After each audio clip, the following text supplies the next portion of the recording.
Alright guys, hello and welcome back to the Novice Lumberjack, where this right here is the cylinder and crank and everything. This is the engine for a 4620 Poulan, and this is going to be February's giveaway saw, and it is going to go this time to a subscriber, a friend of mine, Tim, out at Iowa Performance Saws, Tim Bauer. So I've been aiming to build this for a long time. This one's going to be called Striper, and I've got it all mocked up here in the vise. This isn't ideal, but it's the way I like to do these little clamshells. I just put it in the vise. So first off, I've got everything zeroed out here on my gauge. Let's go ahead and see where the exhaust is at. What I do is I poke the light.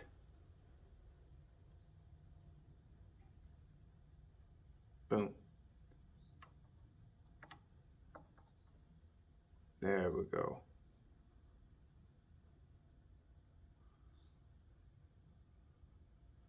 There we go.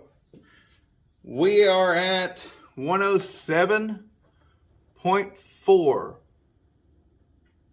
Some would call it right there. 108.6. What we're going to do on this one is we're going to try and set it to about 104. Peter Frampton was done 100 on the exhaust, and I always felt like I went too far on that. So we're going to set this one at about 104. Let's see where the intake lands. Actually, yeah, I do need it.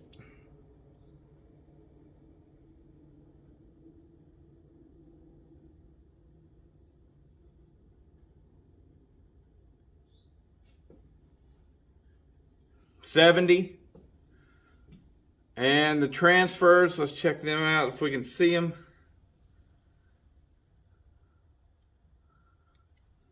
Try and go in through there. There we go.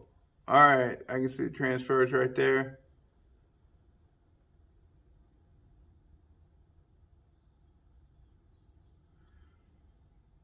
$124. Look at that. So if I get 104 on the exhaust, then the 124 where the transfers are landing, that's going to put me right at 20 degrees of blowdown. We're going to keep that number. So on this one, we're going to aim for 78 on the intake, 104 on the exhaust, and we're going to do it while the engine is together. So I've got my, what would you call this? Rotary tool set up right now. So I'm literally going to just go in here and I'm going to get the top of the exhaust where I want it.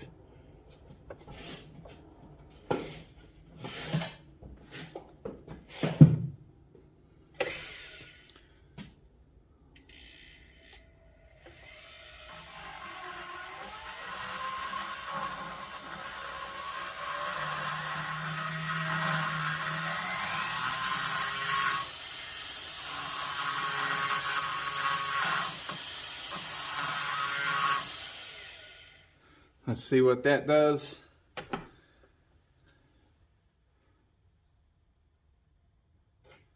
Yeah.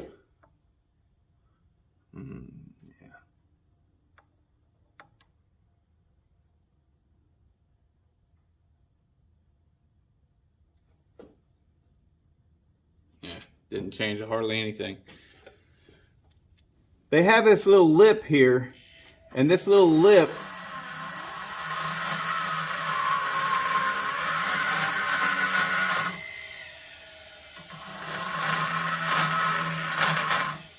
if you take it all the way out, that's probably going to put you at about 100 degrees.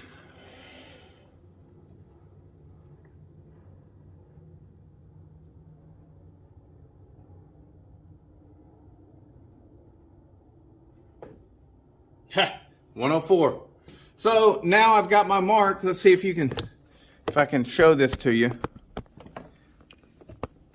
See that little mark that I made, that half moon? That's where I will go. I won't go any higher than that. That'll give me my 104. Now for the intake side.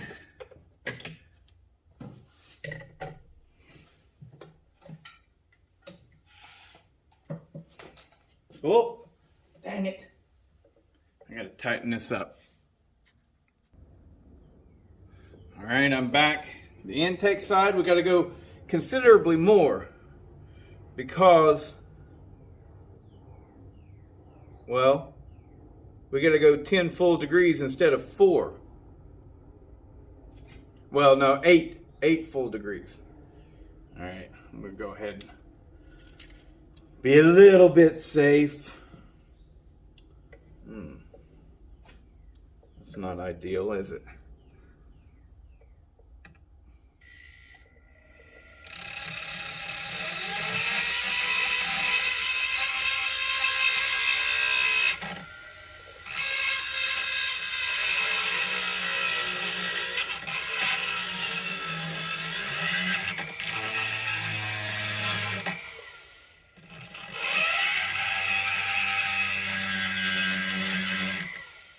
Aiden, I know you're going to love this video if you watch it, buddy.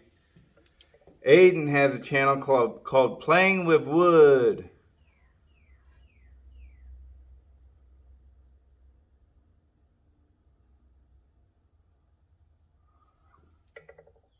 That's only 73 right there.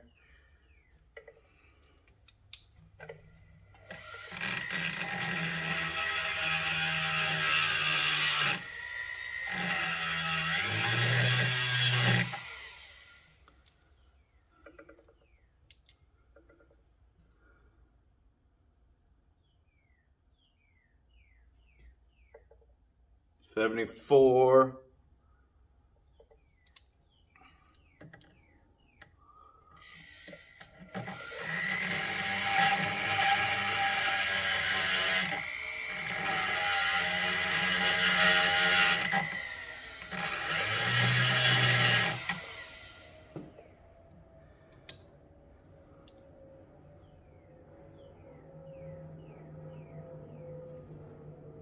$77.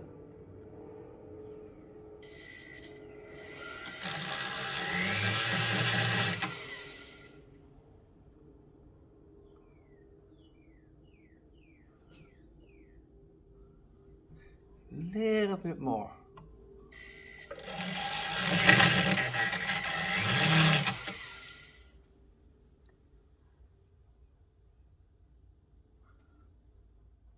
$78. All right, so there we go. I have just set my lines. Now, I haven't ported this saw. I've just set my lines. I've got to take this thing apart anyways.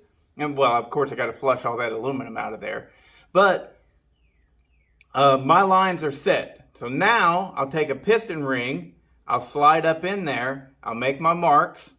All right, and I'll continue the port job. But that right there, bada bing, bada boom.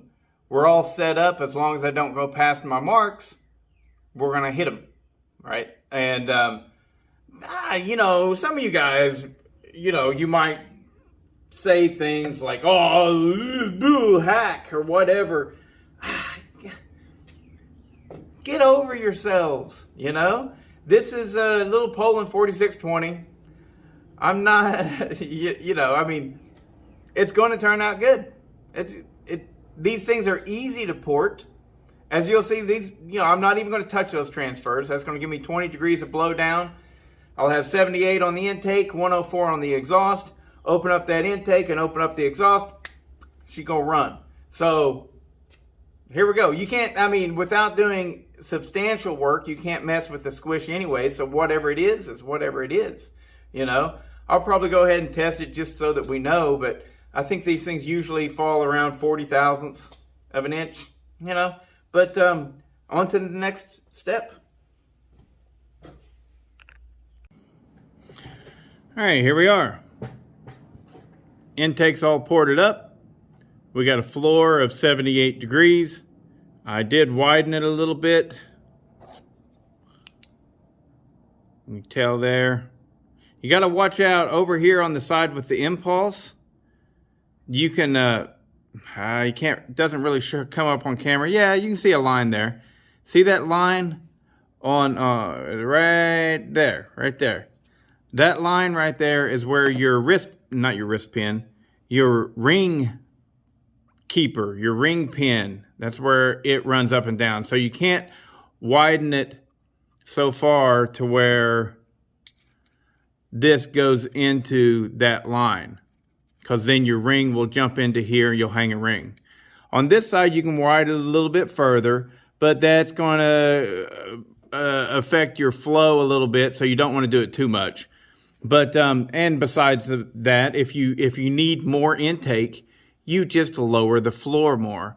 I don't really understand the thought process of someone doing, say, I don't know, 76, 78 on the intake floor, and then widening the crap out of it. That's just more work. For why? So that you can have more fuel and air mixture enter? Yes, that's what it's for. But if you need that, just lower the floor to 82. You know, it's I've learned a lot over the past year or so that I've been doing this. And, you know, I'm not saying my way is better than anybody else's or anything like that. I'm still new to this, I know. But if you're going to 78 on the floor and you widen the crap out of this intake, you make it huge, right? You do a lot of work right here, all that stuff. Well, why not just simply lower the floor to 80? You know, either way, you're getting more fuel into the crankcase. So why not do it the easiest way? And the easiest way is just lower the floor. Guys that spend a lot of time hogging out, and like the transfers, that's another thing too. Same thing. If they hog out the transfers, hogging them out, but their intake's at 78 or 76 or something like that, well, why not just make your intake at 80 or 82 to get the flow that you want and leave the transfers small? See what I'm saying? It's a balance. It's a complete balance. And once you learn that balance, it's like, well, if I want a little bit more intake or a little bit more air and fuel into the crankcase, why wouldn't I just leave this open longer? All right. The only thing that opening the transfers is going to do is give you more volume right there. And that can have some really negative side effects. If you've got too much volume, then it's not moving fast enough. So I would prefer to keep the transfers almost as small as possible, as long as I've still got the volume that I need. Because if you hog out your transfers, you're slowing that down. This right here is letting more in, and the transfers will also let more in because you've increased the volume. But then you've got, when that piston comes down, pushing that mixture up to the top. It's a slow, arduous process, and you lose your velocity, which therefore loses your snappy throttle response and your quick torque off of idle, I think. Stuff like that. So anyways, the exhaust roof,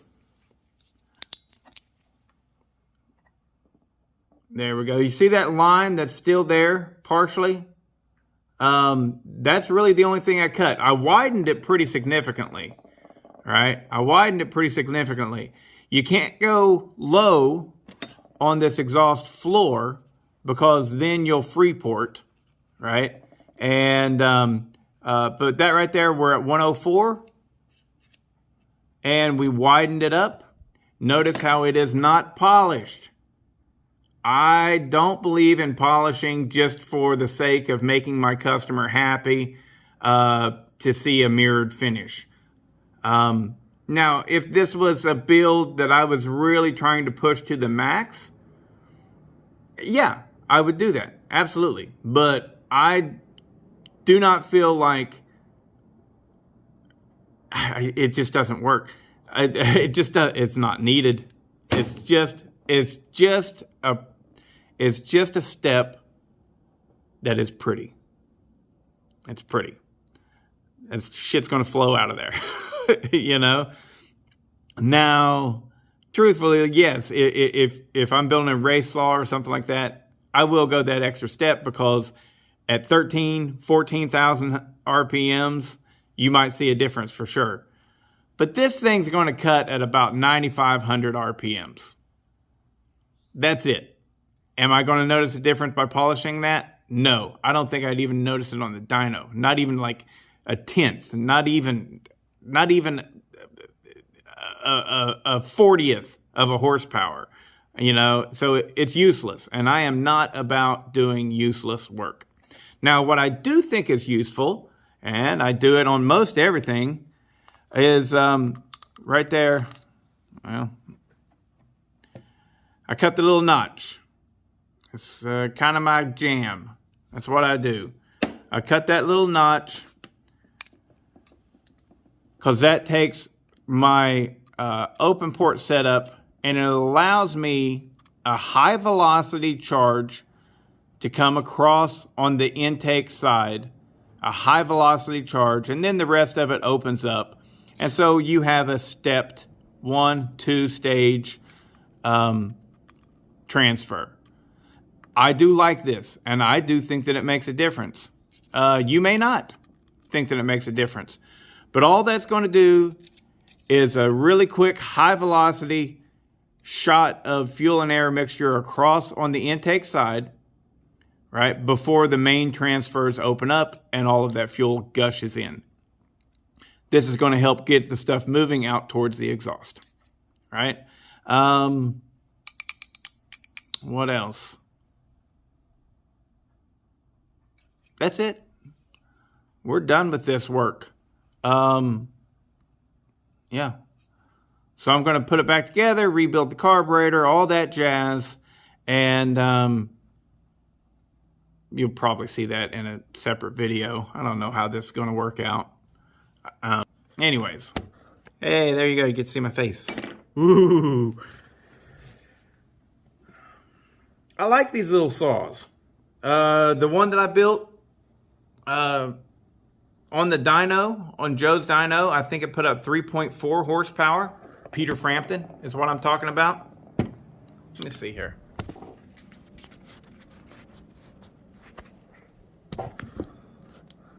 Yeah, that's better.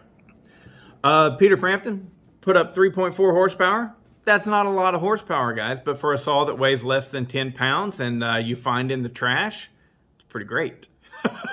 It's pretty great.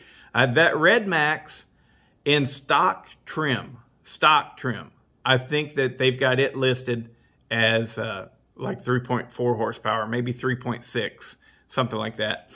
It definitely is more than that. It's got a muffler mod and everything at this point. But like, say, the Echo 501 or 4910, or hell, especially the 490, they're not going to put out 3.4 horsepower. I don't think. Those things are dogs whenever they're stock. Maybe close, whatever. But yeah, they run good. And I have footage on my channel of one of these saws beating a 550 XP, completely bone stock, wasn't broken in. And I think that, you know, these things cutting at, say, 9,500 RPMs makes all the difference in the world, because the chains just bite better. Anyways, but yeah, I'm going to get this thing back together, and then we'll have a running video. Oh, I got to do the muffler mod too. Got to do the muffler mod. You'll get new crank seals and bearings. The way this works, the bearings and crank seals are like one piece. So I'll get that all set up and put it back together, and we'll put it in the wood. It's kind of raining out there right now, so even if I got it together in this video, I don't want to do anything with it.